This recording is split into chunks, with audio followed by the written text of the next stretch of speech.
이 레이스가 시작이 됐습니다. 어제 이제 당 주최로 합동 연설회가 처음 열렸어요.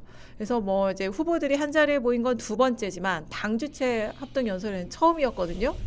근데 보니까 이게 그러니까 당원들이 거의 없고 다른 후보들하고 이제 당직자들만 있어서 이제 환호나 야유가 없는 상황에서 후보들이 또 정견 발표를 하니까 그게 또 살벌하더라고요. 야유 막 환호 이런 게 없는데도 더 완충이 그 소음 완충 소리가 없어서 그런지. 근데 그래서 어제 저희가 그 후보 당대표 후보 5분 얘기 정견 발표를 좀 요약해서 준비를 해봤습니다. 잠깐 보시죠. 김대중을 공격했듯 이재명을 공격하고 노무현을 흔들듯 분열을 부추기는 거짓 평론에 말 한마디 못하고 노코멘트하는 당대표에게 뭘 믿고 당을 맡기겠습니까? 명청대전을 끝내야 합니다. 자기 정치와 사당화로 당정 갈등을 일으키는 당대표는 안 됩니다. 싸우고 분열할 때 민주당은 항상 참패했습니다. 정신 차려야 합니다. 그런데 수십 년의 정치 이력을 갖고 계신 분들조차 구시대의 유물인 족보를 찾아다니고 있는 것 같아 씁쓸합니다. 네거티브 하지 않겠습니다. 남탓하지 안 하겠습니다. 동지의 언어를 사용하겠습니다. 저는 2대1, 3대1로 때리면 맞겠습니다. 그러나 그 상처를 당원들께서 지켜주시리라 믿습니다. 앞으로 당원과 함께 굳게 손잡고 가겠습니다. 당대표로 유력한 세 분 모두 386입니다. AI 3대 강국에 진입하는 대한민국의 화염병과 짱돌 들고 싸우던 세대가 아직도 민주당의 주인입니다. 이제 세대 교체를 해야 합니다. 686이 786, 886까지 가면 민주당은 망합니다. 이재명의 정치 최근 인생은 송영길의 인생과 결합되어 있습니다. 지켜내겠습니다. 개혁을 입에 살지만 실제 개혁이 아니라 동기와 다른 결과가 나올 수가 있는 것입니다. 집권당은 평론가가 아닙니다. 결과를 책임지는 것입니다. 네, 일단 궁금한 게 의원님은 또 많이 해보셨고 군중 앞에 많이 서보셨고 이제 선거 유세도 아마 지원 유세 많이 다녀보셨고 하실 테고 그리고 신인규 변호사님도 이제 정치인들 많이 보시잖아요. 말 주로 하시고. 근데 이 5명 후보들 말 중에 그러니까 내용에 동의하고 안 하고를 떠나서 야, 이 사람 말 잘한다, 좀 살아있다, 메시지가 좀 펄떡거린다 싶으신 후보가 있으셨나요? 어떠세요? 김범희 후보죠. 화염병 짱돌 들고 싸우던 사람들이 아직도 이 당의 주인이다. 약간 말에 좀 기세도 있고. 예, 그렇죠? 586, 686 되고 786 되고 886 되면 망한다. 네. 뭐 틀린 말은 아닌데. 네. 글쎄요. 저는 김범희 후보가 패기 있고 네. 젊고 되게 좋아요. 네. 근데 본인이 왜 당대표가 돼야 되고 당대표가 되면 뭘 하겠다. 그러니까 기존의 민주당의 주류적 흐름에는 어떤 한계가 있다고 얘기하는 걸 넘어서서 네. 조금 그런 데까지 패기를 좀 더 보였으면 하는 네. 아쉬움이 약간 있었고요. 어제 연설에 제일 놀란 거는 김민석 네. 총리였어요. 그렇죠. 저렇게 세게 나올 줄 몰랐습니다. 네. 근데 저거는 처음에 김민석 총리가 네거티브는 이제 오늘까지만 앞으로는 뭐 정책 대결하겠다. 얼마 전에 그런 얘기 했잖아요. 그러려고 했는데 모두 전환이 지금 안 되는 거죠. 지금 완전 다 어제 보니까는 이 정청래 대표를 직격했는데 면전에서 네. 그것도 뭐 사전에 어떤 서두에 이렇게 좀 보면 이렇게 서론을 쭉 그렇죠. 하면서 그런 거 없이. 뭔가 본론을 꺼내기 위한 바로 어쨌든 입론의 과정이 있죠. 그런 거 없이 그냥 첫째, 둘째, 셋째 이렇게 직격을 하더라고요. 기자 입장에서는 좋더라고요. 아니 그렇죠. 야마 뽑을 게 많으니까. 근데 이게 전당대회가 확실히 네. 이 긴장의 수위가 진짜 높아졌구나. 네. 그런 생각이 들었어요. 어제 보면 저기에 앞에 프롬프터가 있었대요. 그러니까 사전에 원고를 주면 이렇게 입력했구나. 시선 처리 잘하면서 얘기하라고. 근데 김민석 후보는 이거 이거 프롬프터 필요 보고 해야 없다고. 되는데. 네, 왜냐하면 텍스트를 고쳤구나. 네. 제가 보기 그 사이 그 고쳤어. 직전까지 쓴 거예요. 왜냐하면 어제 정청래 이제 후보가 오전에 그 MBC 라디오, MBC 시선집중, 그 김종배의 시선집중 나와서 한 얘기, 그 오후에 뭐 주말까지도 돌았지만 그 생일식 뭐 투표 이거 지지층이 만들었다고 하는 그 얘기까지 막 다 넣었잖아요. 현안을. 그러니까 본인이 직접 쓴 거예요. 그런 것 보니까. 같아요. 네. 그래서 그냥 보고 했더라고요, 원고를. 근데 저는 이제 뭐 정청래 후보는 저는 뭐 당대표 연임에 자격이 없다고 생각하기 때문에 저 연설도 별로 평가할 게 없지 않습니까? 뭐 2대1로 3대1로 맞으면 더 맞을 테니까 호해주세요. 뭐 이 정도 수준이니까 별로 저는 평가할 내용이 없다는 거고, 김보미, 고민정 이 두 분은 사실 이제 세대 교체를 들고 나왔는데 그럼 세대만 교체되면 표가 옵니까? 그러니까 저도 뭐 같은 동세대로 제가 묶이는 입장에서도 그럼 우리가 패기 있게 아니면 창의적으로 또 정치권의 문제를 잘 진단해서 어떤 방식, 그러니까 how to, 그리고 네. 어떤 목표 의식, what, 네. 이걸 제시를 하고 정말 이제 국민들에게 그 청사진을 가지고 다가가야 되는데 그게 안 보여요. 그러니까 이건 너무 좀 아쉬운 그 한계가 분명히 있는 전략이고, 네. 전 이제 김민석, 송영길 이 두 분에게 전 기대를 되게 많이 하고 있는데 이 두 분이 전당대회의 퀄리티를 높여주실 전 네. 주된 책임이 있다고 생각해요. 약간 협봉하는 것 같아요, 요즘 보면. 네, 그러니까 뭐 정청래 후보 저는 뭐 당연히 비판할 거 세게 비판하고 이런 것도 전 다 좋고요. 더 나아가서 지금 당 대표 선거잖아요. 네. 그럼 당 대표가 할 일은 당 혁신이겠죠. 그럼 당에 대한 혁신도 지금 얘기가 한두 개 나온 게 아니거든요. 그러니까 물론 이제 어제는 뭐 첫 연설이니까 뭐 몸풀기라고 치고 이제 다음 연설부터는 네. 전 아젠다를 좀 던졌으면 좋겠어요. 아. 그러니까 예를 들어 이번에도 뭐 청년 기탁금, 청년 최고위원 논란이 있었는데 네. 그 청년들이 제일 싫어하는 거거든요. 그러니까 무슨 말이냐? 청년을 파트로 부분화 시켜놓고 관조하면서 지원과 네. 우대 정책을 네. 쓰는 거예요. 뭐 그것도 아예 의미가 없는 건 아니지만 그거보다는 아예 기울어진 운동장을 어떻게 그럼 그 기득권들을 다 철거하고 드러낼 것이냐. 거의 재개발에 가까운 기득권을 다 이제 해체하는 노력이 필요하고 새로운 비전을 제시해야 되는데 네. 전 거기에 대한 고민들 전 충분히 두 후보님들이 다 하실 거라고 저는 보고 네. 거기에 대한 좀 적극적인 아젠다 세팅과 어떤 당의 비전 모델을 전 좀 더 선명하게 더 제시해 줬으면 좋겠다. 그런 생각이 들었습니다. 네, 어제 그 이제 당에서 주최한 예비 경선 합동 이제 연설회를 했잖아요. 근데 오늘은 이제 더불어민주당 서울시 의회에서 초청 후보들, 당대표 후보들 초청해서 간담회를 했어요. 거기서 이제 2라운드를 한 거예요. 근데 재밌는 게 이제 김보미 후보가 686, 786, 886 할 거냐 이 얘기를 했잖아요. 그 송영길 후보가 좀 기분이 나쁘셨나 봐요. 오늘 이제 서울시 의회 간담회 자리에서 그 김보미 후보한테 그 뭐라고 하신 모양이에요. 그래서 김보미 후보가 페이스북에 이제 송영길 후보한테 나 공개 망신당했다. 이게 바로 청년들이 말한 686 꼰대의 현실이다라고 또 비판해서 페이스북에 올리고, 또 어제 이제 반명 얘기를 했잖아요. 반명 분열주의 얘기를 김민석 후보가 얘기를 했잖아요. 정청래 후보는 또 그거에 대해서 동지 언어만 쓰겠다라고 했지만 어쨌든 뭐 정당 방위인 것 같아요. 정청래 후보의 표현대로 하면 오늘 또 그거에 반격을 하는 얘기를 했습니다. 그 영상도 저희가 준비했습니다. 깨끗한 선거하겠습니다. 다만 정당 방위는 하겠습니다. 제가 기사 하나를 소개하겠습니다. 김민석, 지방선거 패배, 이재명 책임, 사적 판단이 앞섰다. 뉴스원 기사입니다. 이것은 4년 전 기사입니다. 4년 전 8.18 전당대회 때 김민석 의원이 이재명 당시 의원을 공격했던 내용입니다. 아무리 전당대회를 할지라도 이렇게 이재명 의원을 공격하듯이 또 지방선거가 끝났다고 해서 모든 책임을 당대표에게 책임이 있는 양 공격하는 것은 습관이고 버릇이라고 생각합니다. 이러지 않았으면 좋겠습니다. 그러니까 4년 전 전당대회 때 그러니까 당시 이재명 대표 공격하듯이 지금은 선거 끝나고 김민석 후보가 나를 공격하고 있다. 이런 취지로 이제 과거 기사, 김민석 후보의 발언이 담긴 기사를 이제 공격해서 반격을 했어요. 어떻게 보십니까? 뭐 이른바 파묘죠, 파묘. 그러니까 적통 논쟁에 의해서 파묘 전쟁까지 지금 일어나고 있는데 네. 저는 조금 자중해야 된다 이런 생각이 들고요. 그러니까 정청래 대표가 내심 여러 가지 억울한 생각을 많이 하는 것 같아요. 네. 특히 이제 2대1, 3대1로 그 공격당하고 맞는다 이런 표현을 쓰는데 저는 적절한 인식도 아니고 적절한 표현도 아니라고 생각합니다. 왜냐하면 지금 정청래 후보에 대해서 여러 비판이 있는 건 직전 당대표였기 때문에 지난 1년간의 정청래 대표가 리더십을 발휘했던 당 운영에 대해서 여러 공적 평가가 있는 거예요. 그것을 이제 부정적으로 평가하는 사람이 2사람일 수도 있고 3사람일 수도 있고 5사람, 10사람일 수도 있는 거예요.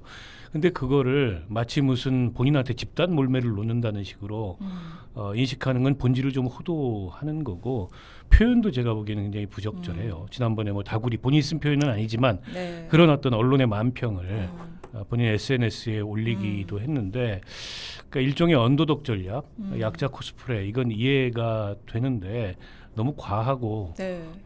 이 엄살이 지나친 데다가 또 이분이 엄살만 부리는 게 아니고 저런 식의 반격을 네. 해요. 4년 전에 뭐 기사 네. 이런 걸 끌어다가 근데 4년 전이면은 그때 이제 이재명 당대표 첫 번째 임기를 마치고 두 번째 임기 앞둔 그 상황이었을 거예요. 당시에 김민석 그 지금 총리도 후보로 출마했습니다. 물론 컷오프 되긴 했지만 그런 상황에서 충분히 있을 수 있는 어떤 경쟁의 단면이죠. 그걸 가지고 뭐 진짜 반명은 여기 있다라는 식으로 얘기하는 건 제가 보기에 적절치 않은 모습인 것 같고요.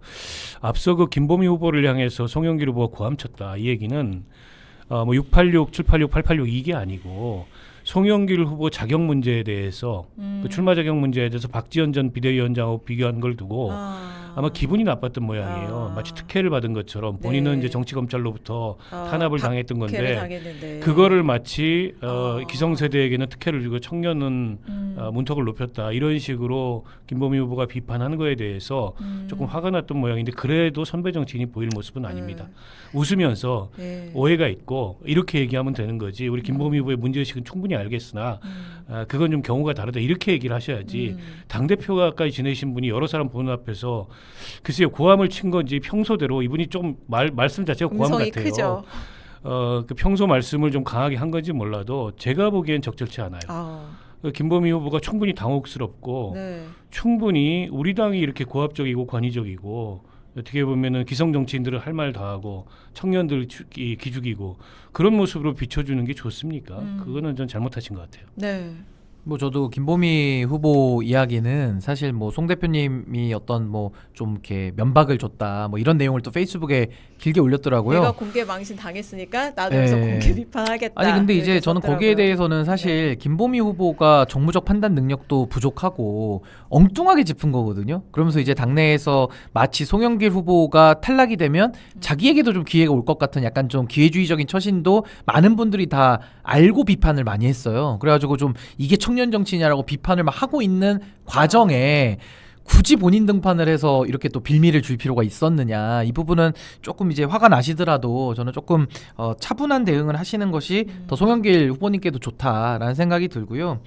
무엇보다 지금 이 정청래 후보의 저 엄살이 문제인데 뭐 때리니까 아프다는 거 아닙니까? 아니 맞을 짓을 해서 지금 맞고 있거든요. 그러니까 그거에 대해서 맞는 게 싫으면 출마를 안 했어야죠. 근데 본인이 출마해놓고 누가 뭐라 그래도 정청래 지난 1년의 여당 대표로서의 역할 한계 이걸 가지고서 심판하자는 게 이번 선거의 주된 주제인데 그게 싫다고 저런 식으로 엄살 부리면은 그거 왜 나왔냐 이 질문을 다시 되물을 수밖에 없어요. 게다가 그렇게 지난 1년 동안 잘한 게 없어가지고 계속 무슨 사통 통합이니 무슨 계속 추상적인 얘기 무슨 족보 따지는 그 얘기만 하고 있거든요. 그렇게 치면 이런 리더십 가지고 또 2년을 더 간다? 그럼 이재명 정부의 절반 이상을 정청래 대표 체제에서 하는 건데 그게 맞습니까? 그러니까 이런 문제 제기를 감당하셔야 될 거고 저 파묘 하나 하셨으니까 제가 이제 그 비례 원칙으로 돌려드리면 있나요, 하나 또? 했으면 이제 하나 또 까는 거죠. 그러면 뭔가요? 본인이 판도라에 출연해가지고 2018년도에 이재명 대표 그 이재명 지사죠. 네. 생각하기도 싫고 그냥 싫다 그러거든요. 방어해주기도 싫고 그냥 감정이 자기도 마음이 안 동해서 글을 써주기도 싫고 말해주기도 싫고 그냥 싫다 그래요. 그러면은 김민석 후보는 그래도 무슨 이유가 있으니까 저때 당시 어떤 비판적인 얘기를 했다면 본인은 그냥 싫다고 하는데 그냥 싫으면 장사 없는 거거든요. 그럼 지금도 그 그냥 싫다는 게 반영되어 있는 반명 행보 아니냐 이렇게 되받아칠 수밖에 없기 때문에 저거는 정당방위라고 본인의 셀프 주장이지 정말 국민들 보기엔 한심하기 짝이 없는 거고 나오면 나오는 대로 하나씩은 지금 되돌려 맞을 것 같아요. 제가 볼 때는. 그러니까 이게 이제 끝도 없어요. 네. 그러니까 과거를 캐기 하기 시작하면은 시작하면 서로 자유롭지 네. 않은 그런 흔적들이 있거든요. 그걸 말을 다 많이 하고 사신 분들이잖아요. 그런데다가 정치도 길게 했잖아요. 네. 근데 그거 다 드러내가지고 뭐 지금 뭐 누가 나니 누가 못하니 이럴 문제가 아니고 중요한 건 현재고 미래인데 당대표 후보들이 현재와 미래에 관해서 앞서 이제 뭐 어젠다 얘기도 했지만 조금 더 얘기를 많이 해야 된다. 충분히 서로의 과거에 대해서 혹은 정통성에 대해서 저는 검증할 만큼 했다고 보고 그에 대해서 당원이나 지지자들의 판단 기준도 네. 서 있을 거예요. 지금부터 그걸 가지고 더 하면 이거 감정이에요. 아니 그 총선에서 어쨌든 지역 구민들의 다 선택을 받은 의원들인데 뭐 정통성을 지금 민주당의 정통이고 아니고 이거를 재검증하는 게 참 저는 좀 아니 물론 이제 시대착오적이죠. 이제 당의 리더를 뽑는 거기 때문에 어느 정도는 그런 신경전이 있을 수 있다고 생각해요. 그러나 저는 지금은 이제 불필요하다고 생각합니다. 네. 이제는 비전을 제시하고 비전 경쟁을 해야 되는데 정청래 대표가 선명한 개혁의 기치를 내세웠잖아요. 그러면 이미 어느 정도 진행됐거나 완성된 무슨 뭐 1인 1표제니 보안수사권이니 검찰개혁이니 이거 말고 그럼 앞으로 이재명 정부가 가야 될 선명한 개혁의 길은 뭐고 어떤 핵심 과제들이 있는지를 얘기하면 되는 거고 있죠. 보안수사권 완전 폐지, 당장 폐지 이거잖아요. 전면 폐지. 아니 그거는 8월 내에 결정될 문제잖아요. 그리고 사실 뭐 당론 결정 이거 임박해 네. 있는 이슈이고 네. 그리고 정청래 대표가 지난 몇 년간 외쳤던 구호이기 때문에 새로운 게 없는 거고요. 네. 반면에 이제 김민석 총리가 뭐 통합 실용 어떻게 보면 성과 이런 걸 얘기하고 있기 때문에 거기에 있어서 지금 당장 민주당이 해야 될 핵심적인 네. 과제가 뭔지 네. 이걸 제시하고 이런 견해와 견해, 비전과 비전이 논쟁하는 전당대회를 만들어야지 계속 지나온 흔적들 추적하고 파묘하고 이거 별로 의미가 없어요. 네. 재미도 없고. 그 정치인이 약간 익숙함으로 안정감과 신뢰를 주는 것도 중요하지만 저는 지지자들한테 특히 이렇게 새로움, 이 사람한테는 뭔가 잠재력이 더 있구나, 앞으로 더 성장할 수 있겠구나, 나이를 따지자는 얘기가 아니라 그런 걸 좀 보여주는 것도 중요할 것 같은데 그냥 메시지로만 놓고 보면 약간 이제 후보들 중에 다수는 좀 새로운 메시지가 없다. 거듭할수록 그런 생각도 들어요. 저는 그 아젠다 관련해서는 뭐 지금 대한민국에 중요한 게 굉장히 많겠습니다만 저는 그 중에 지금 가장 대한민국에 필요한 게 전 AI 거버넌스를 만들어야 된다고 보거든요. 근데 이게 지금 AI 거버넌스란 용어를 요즘에 조금씩 나오긴 해요. 네. 근데 AI 시대 우리가 처음 가보고 또 그 거버넌스 형태를 짜려니까 뭐 100가지의 다양한 견해들이 나올 수밖에 없거든요. 그럼 대한민국이 채택할 AI 거버넌스의 형태. 그럼 이건 뭐 지방정부부터 지방의회, 또 중앙정부, 국회, 또 사법부 뭐 얼마나 할 때가 많습니까? 그러다 네. 전 정당도 전 AI 거버넌스를 도입해야 된다고 네. 보거든요. 그러면은 다양한 아이디어가 있어서 제가 하나만 던져볼게요. 네. ISO 인증이라는 게 있어요. 있죠. 그 기업에서는 다 투명 경영 인증 받거든요. 네. 그럼 정당은 그거 왜 못 받습니까? 그러면 그러면 저는 제가 당대표면요, 당대표 최초로 네. 정당 사상 최초로 ISO 인증을 한번 받아보겠다. 이런 얘기도 할 수 있는 거예요. 그럼 국민들이나 당원들이 당비의 집행에 대해서 투명성이 확보가 되면 더 당비 내고 싶어 하지 않을까요? 그 당원들 가입 더 많이 하지 않을까요? 이런 아이디어 예를 드는 겁니다. 그리고 그러네요. 또 예를 들면 지금 청년 문제 많이 나오는데 청년들이 지금 파트너십을 요구하는 거지 파트로 분리되는 걸 원하지 않거든요. 그러면 돈과 시간과 기회를 지금 청년들한테 보장을 해줘야 네. 이분들이 출마도 할 수 있는데 사실은요, 냉정하게 말해서 뭐 청년을 떠나서요, 직장 다니는 사람 정치할 수 있습니까? 맞아요. 할 수가 없어요. 네. 그럼 그런 거를 정치권이 해결을 해야 될 거 아니에요. 그럼 저는 출마 휴직제 도입하자고 제가 몇 년째 외치고 있거든요. 근데 이런 얘기도 제가 별로 말할 기회가 없어서 여기서도 거의 처음 얘기하는데 왜냐면 그동안에 맨날 뭐 누구의 막말 뭐 이것만 우리가 하다 보니까 네. 이런 정치개혁 의제가 안 나오잖아요. 아니, 근데 정바세에서 후보들한테 그런 제시, 정책 제시, 제안 이런 걸 좀 해보세요. 아니 이제 그런 것도 저희가 차차 해야 되는데 네. 저희도 뭐 지금은 뭐 한계가 있으니까 네. 요 정도 얘기만 하지만 네. 예를 들면 어쨌든 기회를 주기 위해서 또 시간을 벌어주기 위해서 돈을 자유롭게 하기 위해서 이번에 그 정민철 후보도 이야기하지만 이 원외들은 후원금을 거둘 수가 없잖아요. 네. 아니 저도 그렇고 우리 박원석 의원님도 우리 정치 더 해야 되는데 그러니까요. 우리는 돈 못 걷고 지금 원내에 있는 분들은 뭐 올해 지금 3억까지 선거가 있는 애 걷고 의원 상시 후원회가 있고 또 출마하면 또 이제 걷죠. 후원회 또 있고. 또 걷죠. 그러면 그게 자랑입니까? 아니 본인은 남의 돈으로 정치하고 정치 신인들 원내에 있는 사람들은 뭐 돈 꼬든지 아니면 돈을 조달을 할 수가 없으니까 그러면 돈 있는 집 자제밖에 정치 못 하는 거 아니에요. 그러니까 저는 뭐 출마 휴직제가 됐든 원외가 돈을 모을 수 있는 뭐 이 얘기는 워낙 많이 나왔던 얘기고 그래서 저는 하나만 더 도발적인 걸 던지면요. 왜 대통령 출마에 대해서 만 40세로 진입 통제는 하는데 왜 퇴로는 통제 안 합니까? 그러니까 저는 그거예요. 그럼 만 40세 규정을 폐지하든지 네. 입구 통제를 하면은 퇴로도 통제를 하자는 거예요. 그래서 저는 선출직에 대해서는 연한 총량제를 제안하고 있거든요. 그러니까 연한을 예를 들면 25년이다. 그럼 25년 동안 기초의원이 됐든 교육감이 됐든 국회의원이 됐든 25년을 출마를 다 쓰고 네. 당선된 거에 한해서 그러고 나서 25년이 차면 이제 은퇴하는 거예요. 어. 그러니까 이런 것들을 저는 도발적이지만 던지고 있는 이유가 아니 지금 대한민국 정치가 너무 기울어져 있고 너무 가진 자들이나 너무 기득권 제도권 친화적으로 전반적으로 제도가 세팅돼 있기 때문에 이걸 바꾸자. 그러지 않고서는 정말 대한민국 정치가 혁신이 되겠습니까? 근데 이거를 당과 관련된 정당 혁신의 내용은 지금 당대표 경선 때 풍성하게 나와야 되는데 이런 게 안 나오고 과거로 자꾸 도망가서 누가 무슨 발언했고 이렇게 가면 네. 굉장히 불행한 경선이 되는 거죠. 네, 그러니까 찬반 뭐 동의 여부를 떠나서 이런 새로운 아이디어는 좀 많이 진짜 당대표 후보들이 내놔야 이런 것도 있을 수 있구나. 유권자들이 당원들이 이렇게 더 보고 관심 갖고 이럴 것 같은데 사실 그 기탁금 문제만 해도 지금 기자들의 취재가 안 되는 게 이게 어떤 근거로 기탁금 이번에 이렇게 많이 올랐는지 기록이 없어요. 그냥 사무처 그 당직자들, 그 선관위원들 취재로 이제 알아야 되거든요. 근데 그 어디에 그건 말은 확실하지 않잖아요. 전원이기도 하고. 근데 그런 기록 같은 건 정당 보조금 받는 이 국고 보조금 받는 정당 공당에서는 그런 정도의 기록은 있어야 되지 않나? 이제 국회도 다 회의로 공개하고 있잖아요. 근데 정당은 그렇지 않잖아요. 어떻게 의사결정이 이루어지는지 모르잖아요. 다 비공개죠. 네. 그래서 그런 생각도 들더라고요. 여러 가지 이유가 난무해요. 기탁금 왜 올렸는지에 대해서 설이 난무합니다. 불투명성, 폐쇄성. 네. 그러니 다 자기들만 리그가 되는 거죠. 뭐 민주당에서 내세우는 표면적인 이유는 당원 숫자가 많이 들었기 때문에 그에 대해서 당원들에게 어쨌든 전당대회 때 되면 문자도 돌려야 되고 전화도 해야 되고 그에 따른 이제 실무적 비용이 늘어서 올릴 수밖에 없었다라고 얘기를 하는데 2025년도 선관위 등록 기준으로 민주당의 재산이 657억이에요. 그 중에 현금과 예금이 450억입니다. 현금과 예금이 왜 그렇게 많이 늘었냐? 해마다 받는 국고보조금, 선거보조금 네. 거기에 대해서 늘어난 당비. 그러니까 이제 현금 부자가 된 거예요. 그러면 당이 이제 선거공영제 얘기도 나왔었는데 특히 이제 청년이나 여성이나 상대적으로 그 현역 중진들하고 경쟁하기에 취약한 위치에 있는 사람들에 대해서는 다르게 적용할 수 있잖아요. 보조를 좀 해줄 수도 있고. 기탁금도 그렇고 네. 선거운동 비용도 그렇고 지금 저 기탁금이라는 거는 일단 등록하는 데 드는 비용이고 선거운동의 비용은 별도로 들어요. 그러니까요. 문자 한번 보내려면 1,000만 원이 넘게 드는데 네. 그러면 돈 없는 후보는 그만큼 못하는 거예요. 돈 있는 후보는 선거 비용 한도 내에서 마음껏 쓸 수 있고 앞서 이제 후원금 얘기도 했지만 당대표 후보들은 원내건 원외건 어쨌든 후원의 계좌를 개설할 수가 있습니다. 최고위원은 안 돼요. 근데 당대표 후원금 같은 경우에 지금 김보미 후보 후원 계좌 개설한다고 하더라도 후원금 얼마나 거둘 수 있겠어요. 인지도도 약하고 사회적 기반도 약하고 네트워크도 약하고 그에 비해서 정청래 후보 뭐 후원금이 넘쳐나가지고 지금 몇 억이 넘게 들어와서 돌려줘야 된다 이런 얘기를 하고 있잖아요. 이게 빈익빈 부익부가 현실이에요.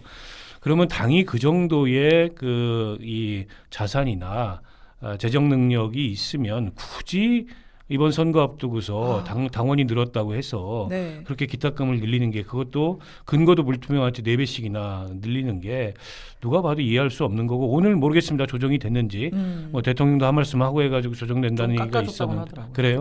일부 그래서 저는 조금 이제 이 어쨌든 당직 선거이고 또 일정하게는 수익자 부담 기준이 적용된다 하더라도 아니 지금 공직 선거도 선거 공영제를 하는 마당에 아니 그 민주당 당원을 제가 찾아봤어요. 네. 선거 공영제 당원이 있어요. 관련 조항이 돈도 있더라고요. 그러니까요. 많아요, 민주당이. 돈도 부자 정당입니다. 세금도 다 들어가요. 그러니까 그리고 본인들이 이제 자기 재산이 아니고 다 이게 국민의 혈세로 조성된 당의 재산이란 말이에요. 그러면 이렇게 이제 뭐 모든 후보에게 적용하라는 게 아니고 돈 있고 그 재원을 동원할 수 있는 능력 있는 후보들은 괜찮아요. 그 이외의 후보들에 대해서는 좀 과감하게 선거공영제를 적용해야 되는데 그렇지 않으니까 욕을 먹는 거예요. 네. 국민의힘도 마찬가지예요. 국민의힘은 재산이 1,100억 원이 넘어요. 네, 더 거기에 부자예요. 부동산이 또 있어가지고, 그러니까 출발선은 좀 맞춰줄 필요가 있다는 생각이 들어요. 그러니까 이게 얼마나 웃기냐면요. 우리가 보통 기회 균등이란 얘기를 하잖아요. 우리 민간 이 사회는 기회 다원주의까지 왔거든요. 근데 정치권은 기회 균등도 아니고 기회 봉쇄주의로 가요. 더 원시적으로 가요. 네. 그러니까 이게 민간에서 느끼는 우리 국민들의 체감, 기회 다원주의를 갈망하고 정말 각자의 위치에서 지금은 다 맞춤형으로 가고 있잖아요. 아니 햄버거 가게만 가도 네. 햄버거 종류가 얼마나 많습니까? 아니, 지금은 시대가 바뀌어서. 네. 근데 지금 정치권은 기회 균등도 못 맞춰주고 기회를 봉쇄해버려요. 자기들만의 리그인 거예요. 그러니까 이 부분에 대해서는 저도 뭐 네. 당연히 어째 제도권에서 바꿔야 되는 거니까 밖에서 목소리를 내는 게 지금은 제가 할 수 있는 한계인데 저 국민들께서도 더 많은 관심 가져주시고 더 목소리를 우리가 내야 바뀔까 말까 한다. 저 그렇게 봐요. 아까 그 제가 잘못 들었나 싶은데 신인규 변호사님 뱃속에서 꼬르륵 소리를 제가 들은 것 같아요. 그렇죠? 예, 저녁 시간도 갑자기 돼서. 햄버거 얘기를 하셔가지고 지금 배고프시구나 생각이 드는데 30분 전에 그 민주당 선관위가 발표를 했대요. 당 대표하고 최고위원 후보들 기탁금 2천만 원씩 감액하기로 해서 당 대표는 8천만 원이고 최고위원은 3천만 원으로 줄었다고 합니다. 그래도 작년에 이상한 당헌 개정을 했더라고요, 민주당이. 그러니까 시도당 위원장도 경선을 하잖아요. 그 시도당 위원장 경선 기탁금이 최고위원 경선 기탁금을 초과할 수 없다. 이 조항을 왜 만들었는지 모르겠는데 물론 급을 좀 둬야겠다는 의미로 뒀는지 모르겠지만 그래서 이번에 올릴 수밖에 없었다. 뭐 그런 설명도 다 핑계고. 당에선 하나 돈이 거더라고요. 많아요, 다 핑계고 네. 뭐 이렇게 삥 뜯으려 그래요. 돈도 많은 정당에서. 네, 그렇습니다. 그리고 또 이제 김민석, 정청래 두 후보 간의 이제 설전이 계속